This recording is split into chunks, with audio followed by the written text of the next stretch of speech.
कृषि दर्शन कृषि दर्शन कृषि दर्शन कृषि दर्शन कृषि दर्शन कृषि दर्शन। जोहार, आप सभी का स्वागत है साल के अंतिम दिन यानी 31 तारीख है आज। एकदम और देखो किसान मन रोरे मन कर कार्यक्रम लेके हमारे मन हाजिर हो जाहिर और जतरू भाई जी हाँ। सामने है और देखो भाई हमारे मन एक साल कर बाद भेंट कर भौजी। एक साल बताओ तो बस कीजिए एक दिन के चलिए घबरा के नखे किसान भाई, देखो साल का ये अंतिम दिन है और कल नवा साल शुरू हुए जाते। जी हाँ, यानी एक साल का डिफरेंस हो जाएगा है ना एकदम। तो जानकारी के पिटारे में आज भी हम लेकर आए हैं बहुत सारी जानकारी, लेकिन उन्हें देने से पहले चलिए देख लेते हैं कृषि समाचार। नमस्कार, कृषि समाचार में आपका स्वागत है। आपके साथ मैं हूं सबा गुलरेज। आइए देखते हैं आज कृषि समाचार में क्या है खास। मछली पालकों के लिए राज्य में लागू है मत्स्य फसल बीमा योजना। अच्छी कीमत के लिए सही समय पर करें सब्जी फसलों की तुड़ाई। जरबेरा फूल के बेहतर उत्पादन के लिए लगाएं उन्नत प्रभेद कलकत्ता रेड। अब समाचार विस्तार से। मछली पालन से जुड़े मत्स्य किसानों को प्राकृतिक आपदा सहित किसी अन्य कारणों से मछली फसल की क्षति हो जाए तो उन्हें भारी नुकसान उठाना पड़ता है। मछली पालक इस क्षति की भरपाई के लिए मत्स्य फसल बीमा योजना का लाभ उठा सकते हैं। मछली फसल का बीमा करवाने के लिए प्रीमियम की आधी राशि राज्य सरकार वहन करती है और आधी राशि लाभुक को स्वयं वहन करना होता है। जो किसान सब्जी फसलों की खेती करते हैं वो सही समय पर तुड़ाई करके उसे बाजार में बेचें तो उन्हें अच्छी कीमत मिलेगी। किसान भाई इस बात का ध्यान रखें कि सब्जियों में रेशे की मात्रा अधिक रहने से बाजार में उसकी मांग घट जाती है और तुड़ाई में विलंब होने से फलन कम हो जाता है। भिंडी फसल में हर एक तीसरे दिन फल तोड़ना चाहिए। खीरा, नेनुआ और कद्दू जैसी सब्जियों को भी नाजुक रहने पर ही तोड़ना चाहिए। अभी जो किसान फूल गोभी या पत्ता गोभी की खेती कर रहे हैं वो अपनी फसल को गोभी का पतंगा नामक कीट से बचाने के लिए सतर्क रहें। यदि इस कीट का प्रकोप दिखे तो जैविक कीटनाशी बायोलेप या हॉल्ट या डेल्फिन नामक दवा से बने घोल का छिड़काव करें। फूलगोभी या पत्ता गोभी में गोभी का पतंगा नामक कीट लग जाए तो इस कीट के हरे और फीके गंदरे रंग के छोटे छोटे लार्वा यानी पीलू फसल की पत्तियों में छेद करके हरे तिमा यानी क्लोरोफिल को खा जाते हैं। इससे उपज में भारी कमी आ जाती है। किसान भाई इस कीट के रोकथाम के लिए जैविक कीटनाशी दवाइयों का उपयोग करें। फूल गोभी या पत्ता गोभी का सवाल है। इसमें जो गोभी का पतंगा का अधिक प्रकोप होता है, इसके लिए सबसे अच्छी और कारगर जो जैविक कीटनाशक है उसका नाम है बायोलेप या हाल्ट या डेल्फिन। इसको 1 लीटर पानी में 1.5 से 2 ग्राम का घोल बना के छिड़काव करेंगे तो ये काफ़ी ही फायदेमंद होता है। जो किसान जरबेरा फूल की खेती करना चाहते हैं वो इस फसल से अच्छी उपज प्राप्त करने के लिए Calcutta red, Calcutta pink, Kalimpong yellow, क्वेट, रोजार्लिन, स्कोप या सल्वाडोर नामक अनुशंसित प्रभेद लगाएं। जरबेरा फूल की फसल में थोड़ी छांव झेलने की क्षमता होती है, लेकिन खुली धूप अच्छी उपज के लिए ज़्यादा उपयुक्त होता है। किसान भाई जरबेरा फूल की खेती के जीवांश युक्त दोमट या बलुई दोमट मिट्टी वाले खेत का चयन करें। फसल लगाने में कतारों के बीच 40 सेंटीमीटर और पौधों के बीच 30 सेंटीमीटर की दूरी रखें। अच्छी उपज के लिए व्यावसायिक किस्मों में Calcutta red, Calcutta pink, Kalimpong yellow और टिश्यू कल्चर में कोट, रोजलिन, स्कोप या सल्वाडोर नामक उन्नत प्रभेद लगाएं। इनकी उत्पादन क्षमता 8 से 10 लाख फूल प्रति हेक्टेयर है। ग्राउंड नट हार्वेस्टर ट्रैक्टर चालित कृषि यंत्र है जिसकी सहायता से किसान जमीन से मूंगफली निकालने का काम कर सकते हैं।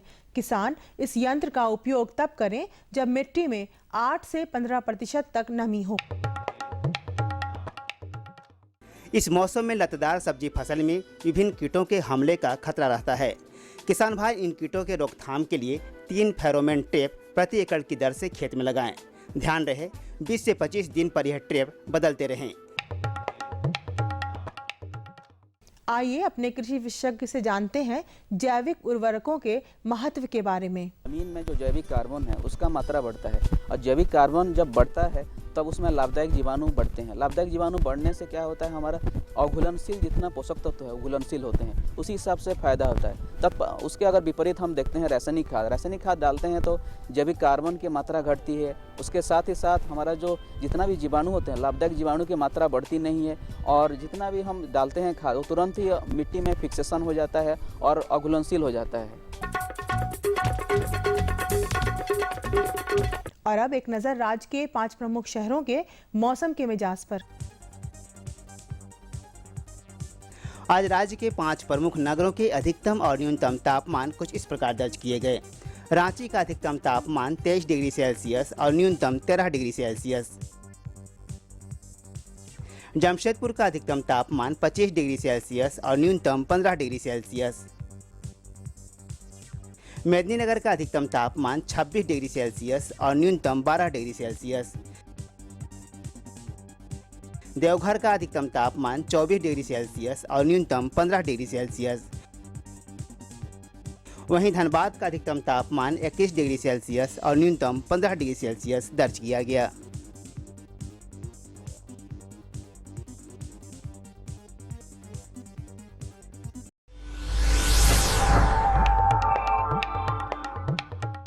और अब मंडी भाव में आई नजर डालते हैं अनाजों के भाव पर। आज कृषि उत्पाद बाजार समिति पंडा रांची में विभिन्न खदानों के थोक भाव कुछ इस प्रकार दर्ज किए गए। चावल मोटा 2150 रुपये से 2350 रुपये, चावल मध्यम 2400 रुपये से 2600 रुपये, चावल उत्तम 3700 रुपये से 4400 रुपये, गेहूँ 1600 रुपये से 1800 रुपये, चना 3200 रुपये से 3400 रुपये, दाल अरहर 6600 रुपये से 7000 रुपये, दाल मसूर 6500 रुपये से 6900 रुपये, दाल चना 3400 रुपये से 3600 रुपये, सरसों तेल 8500 रुपये से 9500 रुपये, चीनी 3000 रुपये से 3200 रुपये, आलू 950 रुपये से 1550 रुपये और प्याज 1400 रुपये से 1700 रुपये प्रति क्विंटल रहा। कृषि समाचार में आज इतना ही। अगले दिन अगले अंक में फिर मुलाकात होगी कुछ ताज़ा खबरों के साथ। तब तक के लिए दीजिए इजाजत। नमस्कार, जोहार। भाई बहुत बढ़िया हमारे मन कृषि समाचार देख लिया और जानकारी ले ली बहुत बढ़िया चीज के बारे में। मौसम की देख लिया हमारे मन, मौसम का जानकारी ले लिया और संगे संगे बाजार भाव की। जी हाँ, बहुत सारी जानकारी हमने आपको पल भर में दिला दी और भी जानकारियाँ देंगे, लेकिन इस छोटे से विराम करवा दी। ये लो और बताओ। बस। अरे ये क्या भैया जी, बस इतनी सी रासायनिक खाद? किसानी छोड़ रहे हो क्या? किसानी नहीं, नादानी छोड़ रहे हैं। मिट्टी की जांच कराई है। अब तो लालाजी जितनी जरूरत है उतने ही उर्वरक खेत में डालेंगे। हाँ, किसान भाई आज ही अपने जिले की नजदीकी भूमि परीक्षण प्रयोगशाला में मिट्टी की जांच जरूर करवाएं और मिट्टी में पोषक तत्व, नमी व पौधे के विकास को देखते हुए केवल जरूरत के अनुसार ही पोषक तत्व डालें। और हाँ, मिट्टी में गंधक, जस्ता, बोरोन जैसे सूक्ष्म पोषक तत्वों का पता लगाना भी न भूलें। उर्वरक और जैविक खाद के सही उपयोग से भूमि का उपजाऊपन बनाए रखें, उत्पादकता बढ़ाएं, खर्चा घटाएं और बहुमूल्य विदेशी मुद्रा बचाने में भी सहयोग दें। और हाँ, धीमी गति से नाइट्रोजन उपलब्ध कराने वाले उर्वरकों जैसे नीम लेपित यूरिया को प्राथमिकता दें और यूरिया का पत्तों पर छिड़काव करें। अरे वाह, तू तो सचमुच समझदार हो गया रे। अधिक जानकारी के लिए संपर्क करें जिला कृषि अधिकारी या किसान कॉल सेंटर।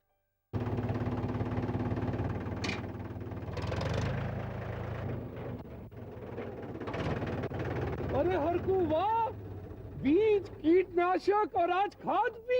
अरे इतना खर्चा कहाँ से? अरे खर्च की चिंता किसे है, मेरे पास है ये किसान क्रेडिट कार्ड। कार्ड? अरे बैंकों द्वारा जारी इस कार्ड से किसान उसकी सीमा तक की रकम कभी भी बैंक से निकलवा सकता है और खेती बाड़ी की सामग्री कभी भी खरीद सकता है।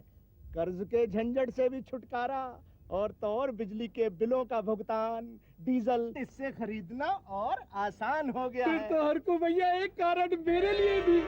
किसान क्रेडिट कार्ड के लिए नजदीकी बैंक से संपर्क करें और पाएं ढेर सारे लाभ। विराम कर बाद एक धावसव किसान मन के फिर से हमारे मन स्वागत करेला कार्यक्रम में। और देखो किसान भाई रोरे मन खातिर बढ़िया बढ़िया जानकारी लेके हमारे मन एकदम मौजूद है और बढ़िया जानकारी का शुरुआत भी हमारे मन करे वाला है। और आज की जो पहली वाली जानकारी हम लेकर आए हैं वो है मिट्टी के विषय में। और देखो बहुत ऐसा है कि हमारा मन खेती बाड़ी तो करीला, सब किसान मन एकदम रूमसाम खेती करे के लायक है, लेकिन सबसे बड़ समस्या क्या है कि भाई हमारे मन बढ़िया से उत्पादन लेवे के नहीं पारेला। तो वो कारण क्या है पता है आपको? एकदम भाई एकदम है, कारण है कि हमारे मन खेती बाड़ी से जुड़ल ही माटी कर जांच, माटी कर चुनाव अगर तरीके से हमारे मन नहीं करा थी तो बहुत भारी समस्या हमारे मन के खेती बाड़ी में आवत है। तो हमारे मन के माटी जांच कैसे करवाना है इस बारे में विशेष जानकारी होना बहुत जरूरी है। तो चलिए दिला देते हैं पूरी जानकारी।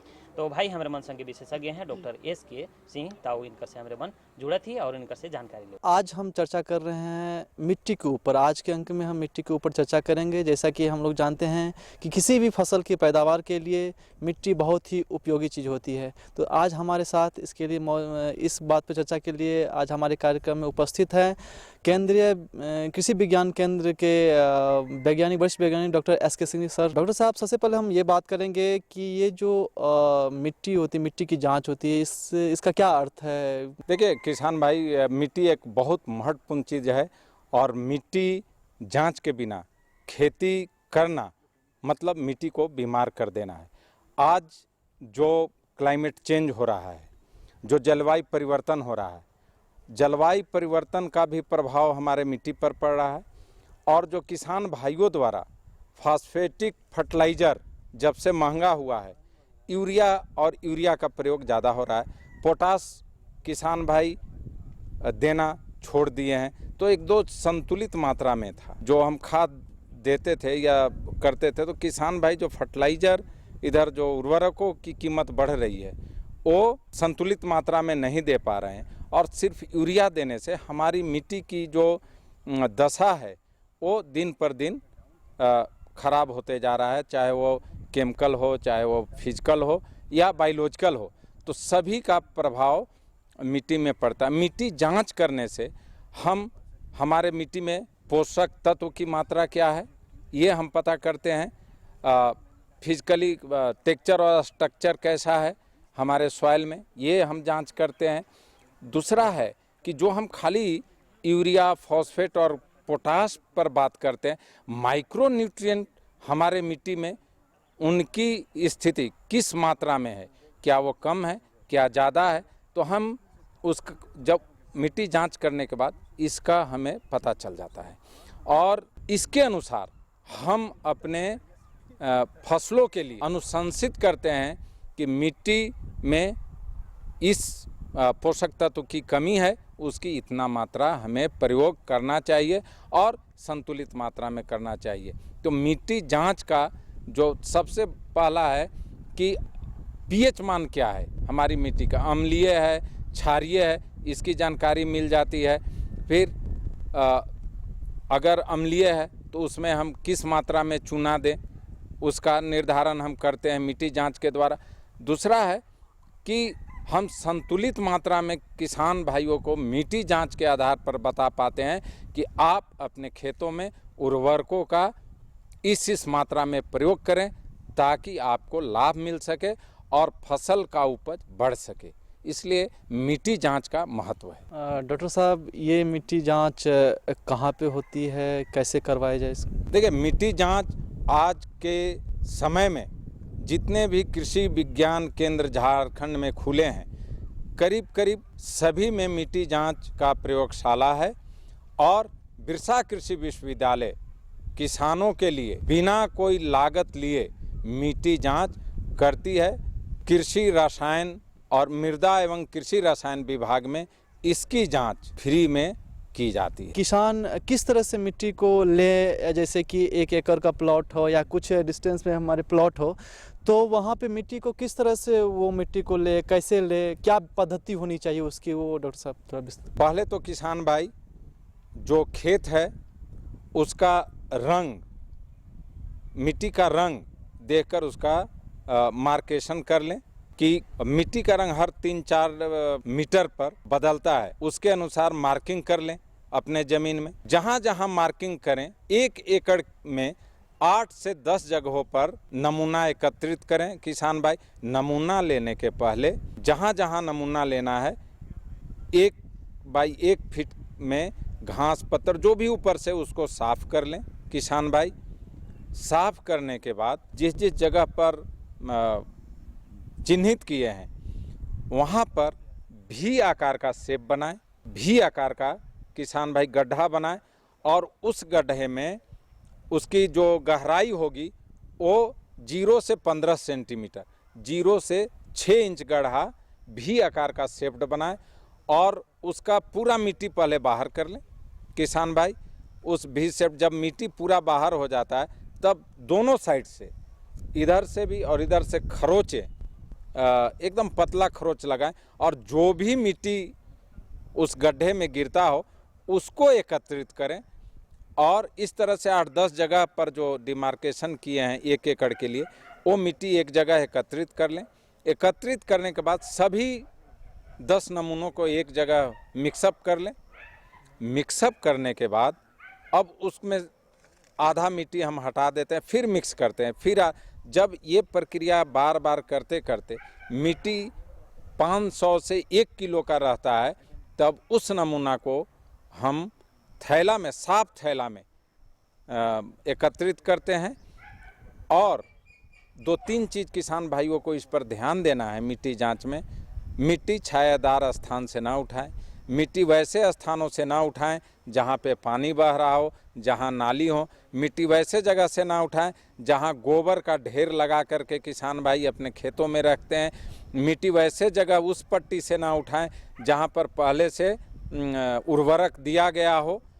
और मिट्टी खेती करने के पूर्व नमूना लें और खेती जब हो जाता है, फसल जब कट जाता है तो एक बार पुनः उसका नमूना लें। तो उससे, और जब मिट्टी एक बार जांच कर लेते हैं तो किसान भाई 3 साल के बाद ही फिर इसकी आवश्यकता पड़ती है मिट्टी जांच करने के लिए। तो मिट्टी जांच करने से सबसे पहला जो है कि हमारी खेत की स्थिति क्या है, हमारी मिट्टी में पोषक तत्वों की मात्रा क्या है, हमें इसमें कमी क्या चीज़ की, उसका हम पता करते हैं और उसके अनुसार प्लान बना करके किसानों को उर्वरक देने का हम अनुशंसा करते हैं। जाते जाते डॉक्टर साहब आपसे अंतिम में सवाल हम ये करना चाहते हैं कि हमारे झारखंड के संदर्भ में कौन सी मिट्टी ज़्यादातर पाई जाती है और उसके लिए कितनी ज़रूरत है, टेस्ट की जांच की कितनी ज़रूरत होती है? देखिए, हमारा झारखंड की बात करें और लोहरदगा की बात करें तो यहाँ पर अम्लीय मिट्टी जो है करीब करीब पूरे 40% जो क्षेत्र है वो अम्लीय है। इसलिए कृषक बंधुओं से मेरा निवेदन है कि खेती करने के पूर्व अपने खेतों का मिट्टी का जांच अवश्य करा लें। इससे फ़ायदा आपको है किसान भाई, आप इससे लाभ उठाएं। आपको खेती करने का जो लागत है वो कम हो जाएगा। मिट्टी जो बीमार होते जा रही है उसको आप स्वस्थ कर पाएंगे और उसी के अनुसार मिट्टी जांच के अनुसार अपने खेतों में किसान भाई उर्वरकों का प्रयोग करें। किसान भाइयों की इतनी अच्छी जानकारी दी, इसके लिए आपका बहुत बहुत धन्यवाद। धन्यवाद। तो भाई हमरे मन बहुत बढ़िया जानकारी कर लिए और आशा करेला हमरे मन आगे जे खेती बाड़ी करब ओकर में माटी का चुनाव हमरे मन बढ़िया से करब। तो भाई दोसर जानकारी अब हमरे मन जरूर दिवाब होगी, लेकिन संदेश के बाद एकदम और बढ़िया संदेश।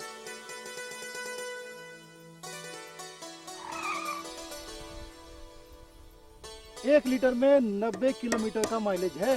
वाह भैया, पेट्रोल तो बचा रहे हो, लेकिन पानी के बारे में क्या सोचा है? अरे सामू, पानी के पैसे से ही तो गाड़ी खरीदी है। क्या पानी के पैसे से? हाँ, सूक्ष्म सिंचाई अपनाकर मैंने पानी बचाया। इस विधि से सिंचाई करने से 75 से 85% तक जल की उपभोग क्षमता बढ़ गई, जिससे सिंचाई करने पर 30 से 50% तक सिंचाई जल की बचत हुई। तो क्या हम भी इसका लाभ उठा सकते हैं?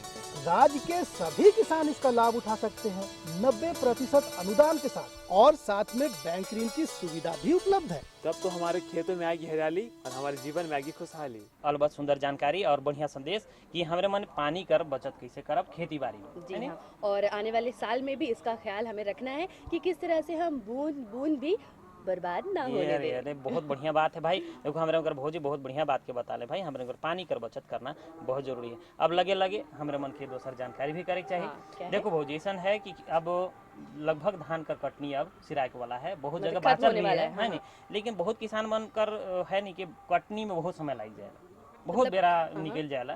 तो अगर हमरे मन स्वचालित जे यंत्र है, कृषि यंत्र, ओकर अगर प्रयोग करत ही कटनी में, तो समय कर बचत संगे श्रम संगे के बचत, एकदम बाप रे, एकदम कितना सारा बचत है। तो बचत हम भी करते हैं और आपको भी कराते हैं ये जानकारी देकर। धान की कटाई शुरू हो गई है और ऐसे हम आए हुए हैं केवी के पेटरवार में और जानेंगे कि स्वचालित मशीन रीपर द्वारा धान की कटाई कैसे करें। इस बारे में जानकारी देने के लिए हमारे साथ मौजूद हैं यहाँ के तकनीकी विशेषज्ञ डॉक्टर विनय कुमार जी। डॉक्टर साहब, अभी धान की कटाई का मौसम चल रहा है और ऐसे में जो स्वचालित रीपर मशीन के अलावा और कौन कौन से यंत्र का हमारे किसान भाई प्रयोग करेंगे और रीपर में क्या सुविधा? किसान भाई खास के जो है इस राज्य का एवं जिले का भी मुख्य फसल धान ही है और ये धान की खेती जो भी है वो सारे जो है वर्षा पे आश्रित ही होती है। तो इसमें जब भी जो है बीज डालते हैं, बारिश जब होती है तो बीज डालते हैं किसान भाई, और एक ही साथ जो है बिचड़े तैयार होता है। जब बारिश होती है तो कदवा करके जो है बिचड़े को डालते हैं और सबका एक साथ तैयार होता है फसल और एक साथ कटाई होती है।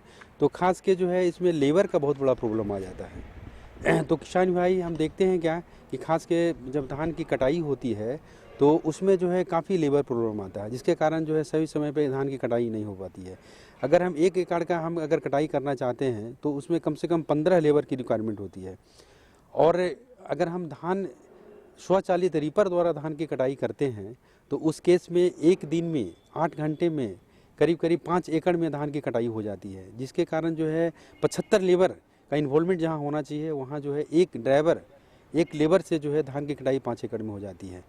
तो ये बहुत ही सुविधाजनक है और इसमें समय की काफ़ी बचत होती है, पैसे की भी काफ़ी बचत। जब हम 5 एकड़ की बात करते हैं कि एक दिन में स्वचालित रीपर द्वारा 5 एकड़ ज़मीन की कटाई होती है तो उसमें खर्च जो आता है, अगर हम उसकी कीमत को छोड़ देते हैं तो ऑपरेटिंग कॉस्ट जो है बहुत कम है।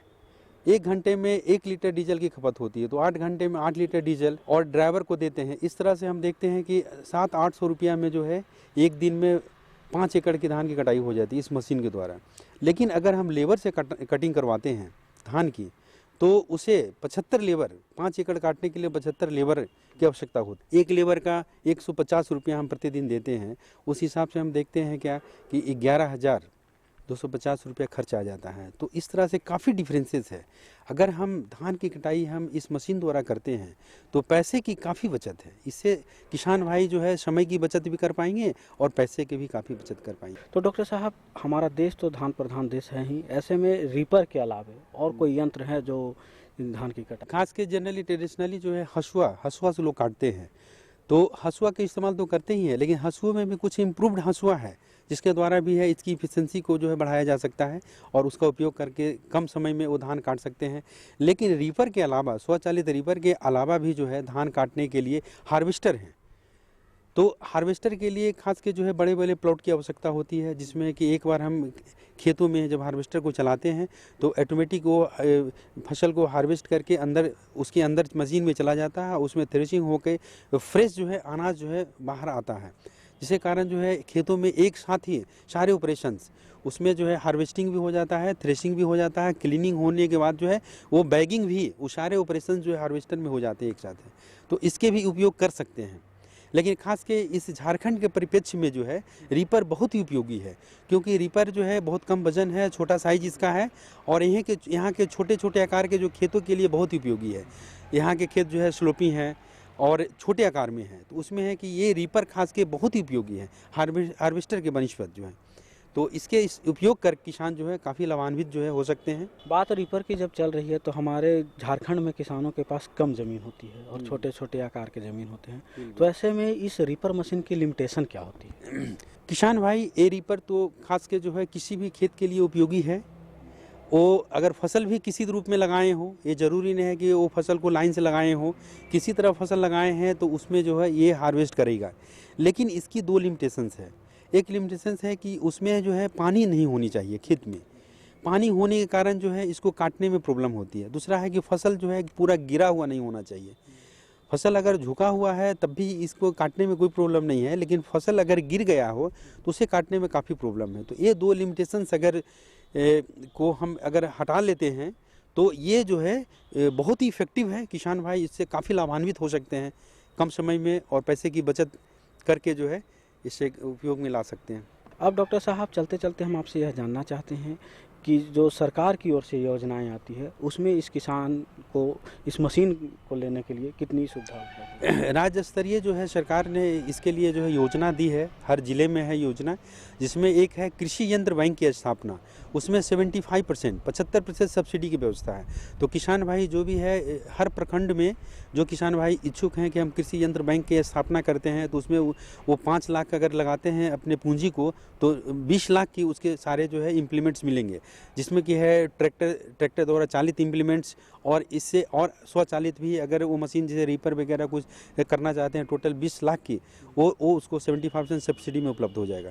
डॉक्टर साहब आप हमारे इस कार्यक्रम में आए, हमारे किसान भाइयों को इस यंत्र के बारे में इतनी अच्छी और सरल उपाय बताया, इसके लिए आपका बहुत बहुत धन्यवाद। तो भाई एखन विशेषज्ञ विनय कुमार जी बढ़िया बात के बता लें कि हमारे मन अगर कटनी में स्वचालित जो रीपर है ऊपर अगर प्रयोग करत ही खेती बाड़ी में और कटनी में तो हमारे मन के समय कर बचत हुआ। बिल्कुल, और साथ ही साथ बहुत सारे समय के बचत होने से आप नई नई चीजों पे भी अपना ध्यान दे सकते हैं। एकदम एकदम। तो देखो भौजी अब किसान मन के कहा थी कि भाई 2014 में हमारे मन आइजे तक और नवा साल में हमारे मन भेंट घाट करब और नवा जोश और नवा उमंग और नवा विश्वास के साथ। लेकिन अगर 2015 में हमसे मिलना है तो खत जरूर लिखना है। अरे वाह। और खत लिखने के लिए क्या करना है, पता लिखना है। तो जल्दी से लिख लीजिए हमारा पता। हमारा पता है कार्यक्रम कृषि दर्शन, कृषि प्रकोष्ठ द्वारा केंद्र निदेशक दूरदर्शन केंद्र, रातू रोड, रांची। पिन संख्या 834001। तो किसान मन आशा करेला रोरे मन की ये जो तमाम तरह कर जानकारी रोरे मन के हमारे मन दिवाली रोरे मन खातिर बहुत बढ़िया होगी, रोरे मन कर से जरूर लाभ उठाओ। बिल्कुल, और अगले साल यानी 2015 में हम आपसे फिर से मुलाकात करेंगे और ढेर सारी जानकारियों के साथ। तो भाई हमारे मन की आप विदा दो, अब लगे हमारे मन के जाए चाहिए। जोहार।